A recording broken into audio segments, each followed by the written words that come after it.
In this video we are going to take a closer look at another option for the Fortis Kill Team, the Assault Intercessors. Surprised? I certainly don't blame you. In fact, I sort of had to remind myself that these guys even existed. First we will take a look at their datasheet and general abilities. Then we will go through how to specifically make use of them in a Deathwatch army. Lastly, there will be some modeling recommendations and a quick wrap up. This release is the third part of a mini-series on the Fortis Kill Team, which will cover all the units available to that kill team. Welcome to SwissHammer, your channel for modeling in Warhammer 40k. My name is Tammer, and I will be guiding you through this video.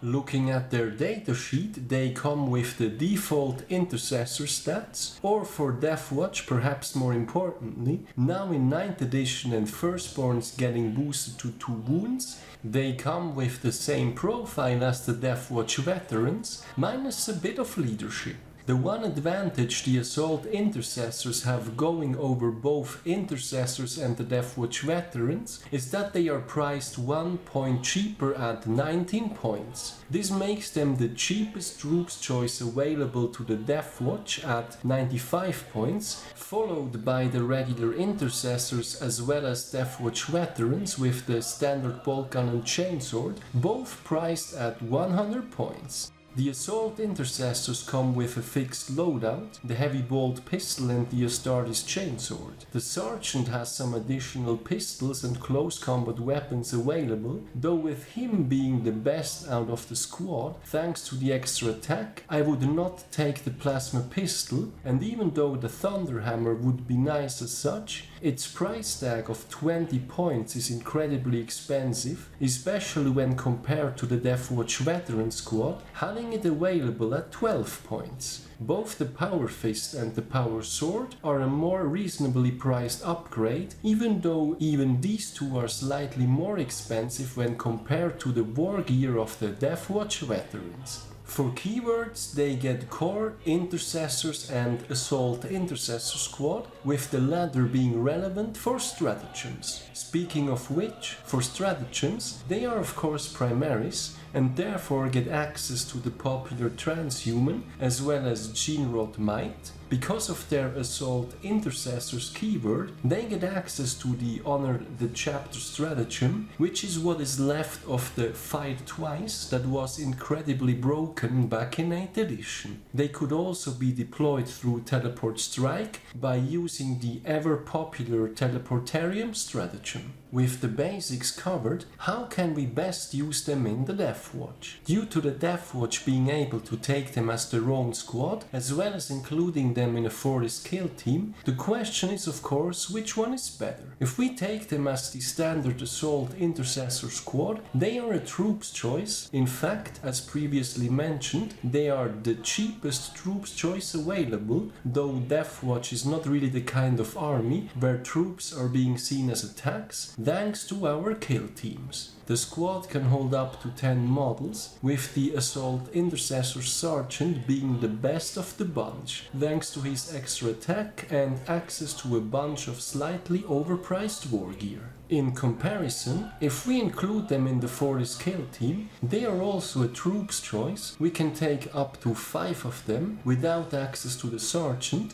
arguably the best model in the squad for this sort of close combat unit with fixed loadouts. They also lose the Assault Intercessors keyword, which means they no longer have access to the previously mentioned Fight Twice stratagem. The one advantage they do get is access to specialisms. But overall, what we have found here is a case where including them in a kill team holds mostly disadvantages. What also does not help is that they are already the cheapest troops choice, so paying an Intercessor's tax in order to fill up with cheaper models that were troops to begin with doesn't make much sense. This whole matter brings me back to a point I've raised long ago when I released my original guide to the Fortis Kill Team. GW should just have used introduced veteran intercessors as the mandatory base for the Fortis Kill Team, completely removing both regular intercessors and assault intercessors as an option.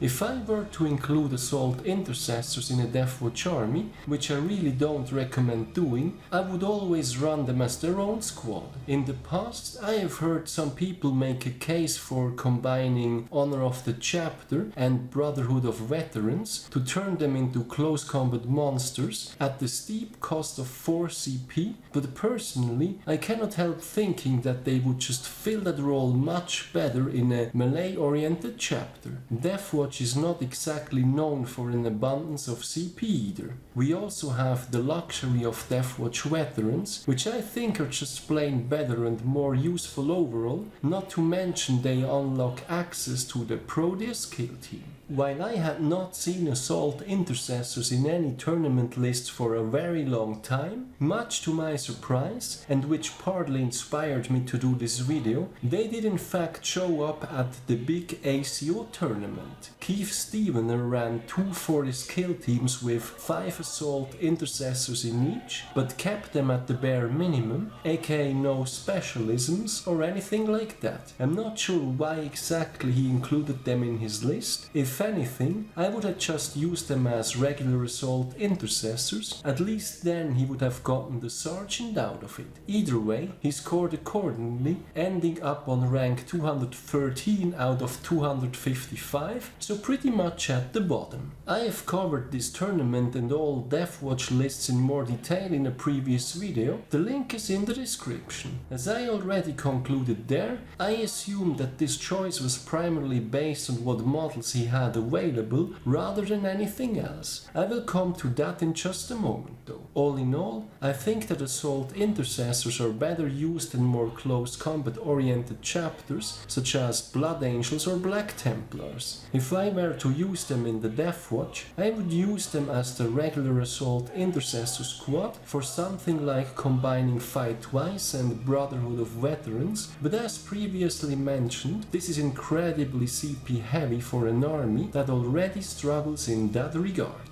With that being said, let's have a look at some modeling recommendations. As I kept wondering how Assault Intercessors in a Deathwatch list made it to a tournament, one possible answer that crossed my mind was that with the release of 9th edition and the Indomitus models, there are a whole lot of boxed sets with Assault Intercessors available. The Indomitus box itself, starter editions, even painting sets. More often than not, when I browse Warhammer Reddit and similar, I see people posting pictures of their first miniatures, and they are Assault Intercessors from these kind of sets. So, assuming that you have some of them laying around, and think about how to best make use of them in the Deathwatch, how to go about it. Even though they do come with a fixed loadout, what I did was magnetizing all of them. While for the Sergeant it actually makes sense in order to adjust his war gear, what it also does for the regular models is making them interchangeable with the bolt rifles from the regular Intercessors. The one thing Assault Intercessors do have going for them in terms of aesthetics are their dynamic poses. If you take the Assault Intercessors bodies and combine them with the arms and guns of the regular Intercessors, you get great looking Intercessors out of it. Another variant I've seen people doing is building Deathwatch Veterans based on Intercessors parts, then basically adding the regular war gear of the Deathwatch Veterans.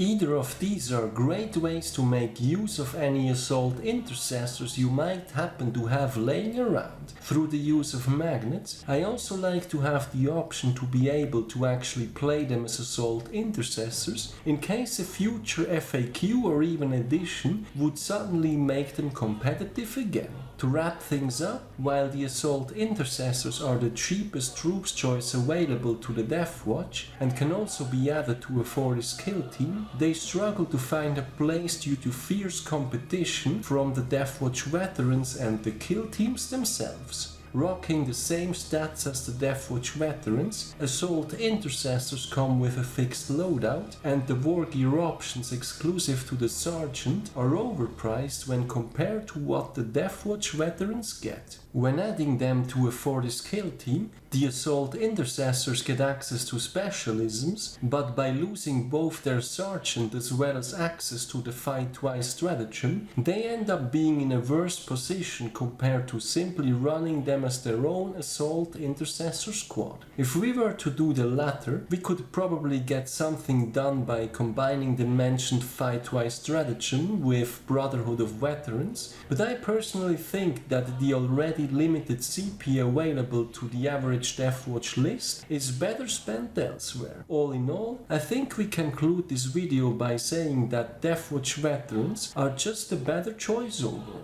So that's it for the Assault Intercessors in the Deathwatch. Have you guys been using these yourself, or are you favoring other models instead? Let me know in the comments. Finally, I would also like to mention that there is a SwissHammer Facebook page where I will be posting links to my videos as well as articles I find of interest. I do read a lot about the hobby, but not all of it will always end up as its own video. I look forward to seeing you there as well. I do also have a Patreon page. If you like my content, any additional support is greatly appreciated as it helps me invest into future videos. As always, thank you very much for watching, guys. Your continued support is greatly appreciated. I hope you have been enjoying this video. Give me a thumbs up if you did, and don't forget to subscribe if you haven't done so already. Thanks again and see you next time.